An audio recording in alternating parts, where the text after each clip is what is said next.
3940 km. On l'appelle la mère de toutes les routes, the Mother Road. On l'appelle aussi la route principale des États-Unis, Main Street of America. Elle a existé de 1926 à 1985. En 1985, elle a été déclassée. C'est pour cette raison que vous voyez qu'elle n'est pas très en forme.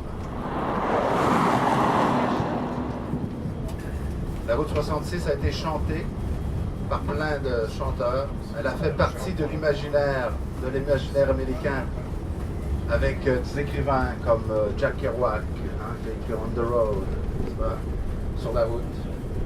C'est par la route 66 que les fermiers arrivaient de l'Est et s'en venaient vers l'Ouest pour trouver du travail, parce que dans l'Est, il n'y en avait pas. 1926, 1930, c'était la Grande Dépression par la suite, n'est-ce pas? Donc, elle a été commissionnée le 11 novembre 1926. La route 66, ça a été la première grande route goudronnée de l'Amérique. C'est une route importante, n'est-ce pas? Elle passe par plusieurs États. En fait, elle passe par 8 États. Elle passe par l'Illinois, le Missouri, le Kansas, l'Oklahoma, le Texas, le Nouveau-Mexique, l'Arizona et la Californie. Donc, c'était la première grande route. C'est une route qui a développé en même temps les motels. Vous savez, c'était la première fois qu'en famille, on pouvait partir du Midwest et aller vers l'Ouest avec son automobile.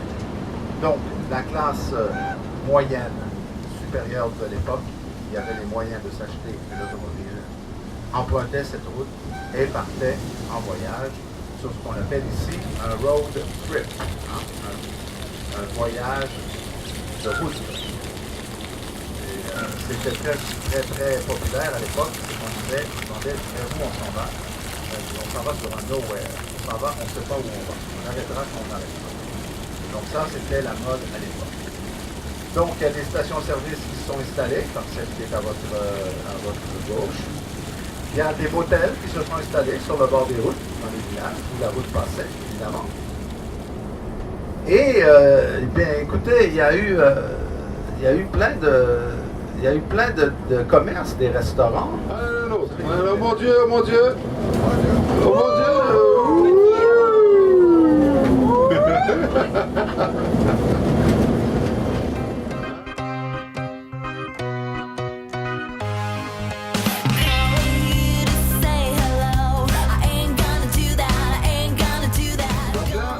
On est dans une vallée près du Colorado, donc on a de l'eau, on fait de la culture, n'est-ce pas? Et ici, imaginez-vous qu'on est dans une zone qu'on appelle flash flood, c'est-à-dire une inondation subite. Vous voyez les montagnes qui sont là? Bon, lorsqu'il pleut, il pleut énormément ici. L'eau se met à descendre des montagnes et le sol étant tellement sec et dur, l'eau n'est pas absorbée par le sol. Donc elle coule comme si elle coulait sur une planche, tu vois? Et là, ça descend tellement rapidement que quelquefois, la route est emportée par l'eau. Complètement. La route est arrachée.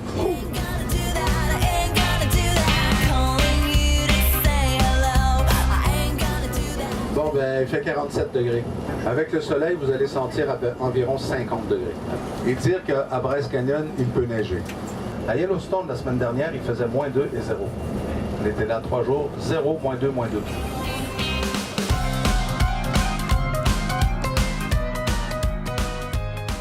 Donc, la route 66, lorsqu'on a ouvert l'autoroute vers Los Angeles, lorsque l'autoroute a été ouverte et s'est rendue jusqu'à Los Angeles, il passait 10 000 véhicules par jour sur la route 66, du jour au lendemain, 0.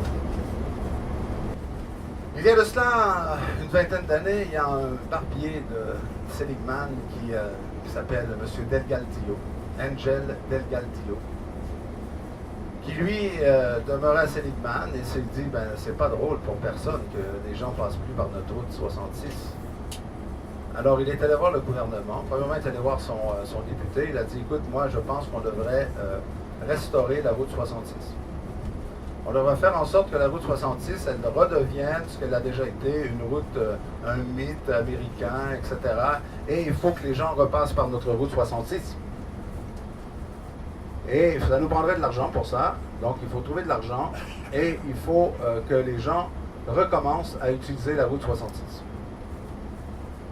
Alors, M. Delgadillo, il est allé voir son député, il est allé voir ensuite le gouverneur de l'État, il est allé même jusqu'à Washington pour défendre son projet. Pour dire, écoutez, c'est pas normal, tous les petits villages ont fermé, il n'y a plus de gens. Les gens sont partis, c'est à l'abandon, il faut qu'on refasse quelque chose. Et il a créé l'Association pour la restauration de la route 66. Et là, ben, il a travaillé fort, M. Delgadillo. Il a travaillé très fort. Il a tellement travaillé fort que maintenant son nom est au musée à Washington. Il est encore vivant. Donc, il a travaillé, il a fait en sorte que certaines parties de la route soient à tout le moins entretenues.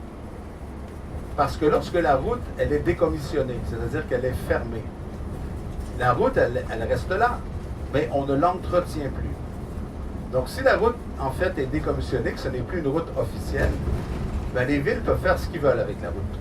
Ils peuvent la fermer, ils peuvent construire dessus, ils peuvent faire ce qu'ils veulent. Ce que bien des villes ont fait. Vous savez, lorsqu'on part de Chicago, on s'en va à Saint-Louis, au Missouri. Juste avant d'entrer dans Saint-Louis, sur la route 66, ben, tu roules comme ça, à un moment donné, il faut que tu arrêtes, il y a un lac. La route s'en va directement dans le lac. Donc, les gens virent, retournent sur leur pas. Et lorsque tu contournes le lac, tu arrives de l'autre côté, la route, elle ressort. Il y a eu un lac. Il y a un lac qui est là, sur la route. Il y a d'autres endroits, il n'y a plus de route du tout. Il y a un champ avec du blé d'Inde.